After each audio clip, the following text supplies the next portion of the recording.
Assalamualaikum warahmatullahi wabarakatuh. Hai anak-anak, bagaimana kabar kalian hari ini? Alhamdulillah sehat kan? Alhamdulillah. Sebelum kita mulai pembelajaran pada hari ini, mari kita bersama-sama membaca basmalah. Bismillahirrahmanirrahim. Semoga pembelajaran hari ini berjalan lancar. Amin. Pada hari ini kita akan belajar pembelajaran 4, subtema 4, tema 5, yaitu mencakup muatan bahasa Indonesia, PPKN, dan PJOK. Mari kita belajar materi yang pertama, yaitu bahasa Indonesia KD 3.3 dan 4.3.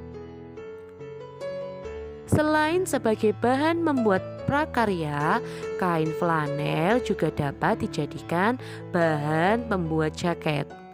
Jaket dari kain flanel bersifat mengikat panas tubuh, sehingga ketika memakainya, tubuh akan terasa selalu hangat.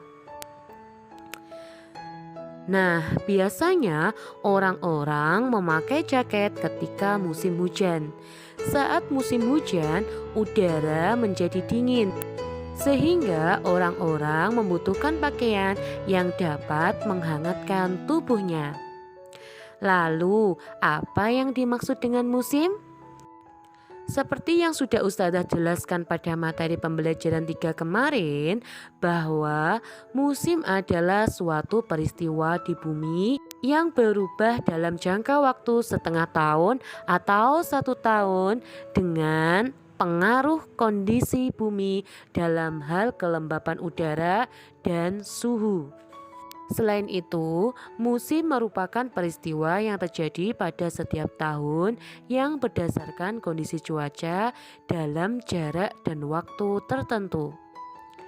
Musim terjadi dalam waktu yang lebih lama daripada cuaca. Musim dapat diamati dalam hitungan bulan, sedangkan cuaca dapat kita amati dalam hitungan waktu yang singkat.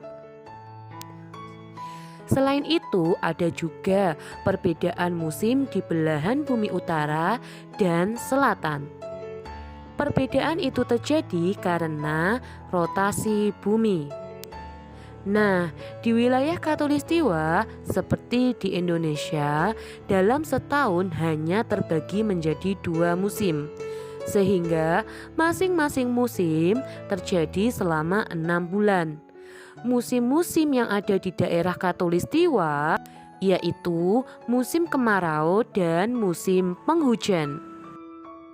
Peralihan musim kemarau ke musim penghujan biasanya disebut dengan musim pancaroba.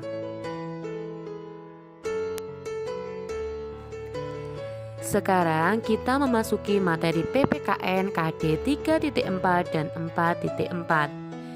Nino dan teman-temannya sedang membuat gantungan kunci boneka dari kain flanel.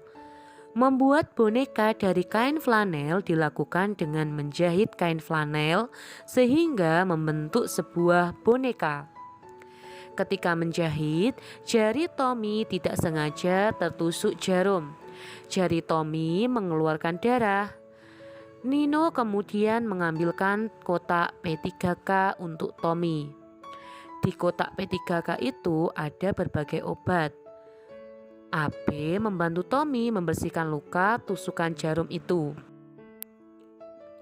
Dika membantu memberi obat merah pada luka dan Nino memberi plester pada luka tersebut.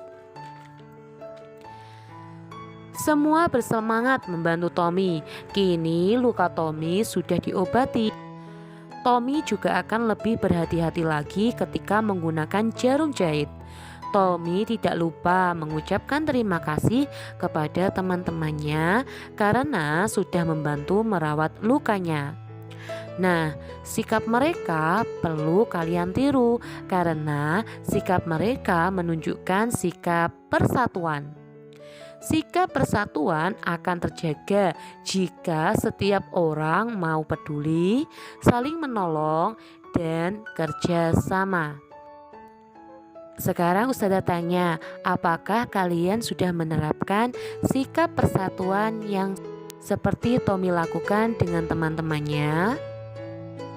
Selain itu, kita juga perlu menjaga persatuan dan kesatuan dalam mengisi kemerdekaan bangsa Indonesia.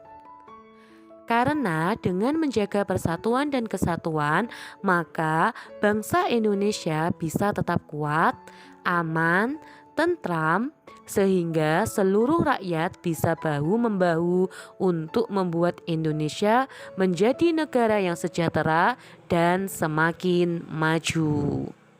Nah, itulah anak-anak betapa pentingnya sikap bersatu apabila kita terapkan di lingkungan sekolah, masyarakat, maupun di lingkungan keluarga. Sekarang kita memasuki materi yang ketiga, yaitu PJOK KD 3.5 dan 4.5. Nino dan teman-temannya sedang membuat prakarya. Mereka membuat gantungan kunci dari kain flanel. Nino membuat gantungan kunci berbentuk katak. Katak biasa kita temui pada saat musim hujan. Katak bergerak dengan cara melompat-lompat.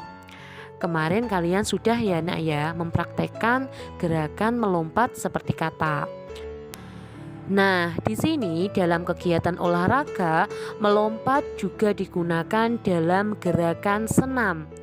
Sekarang, perhatikan cara melakukan senam dengan cara melompat jauh seperti berikut. Gerakan lompat jauh dalam senam ini ada 4 tahapan. Yang pertama tahapan awalan, yang kedua tahapan tolakan, yang ketiga tahapan saat melayang di udara, dan yang keempat tahapan saat mendarat. Tahapan yang pertama adalah berdiri tegak dengan lintasan jarak yang sudah ditentukan. Kemudian berlari cepat dengan irama yang tetap menuju matras.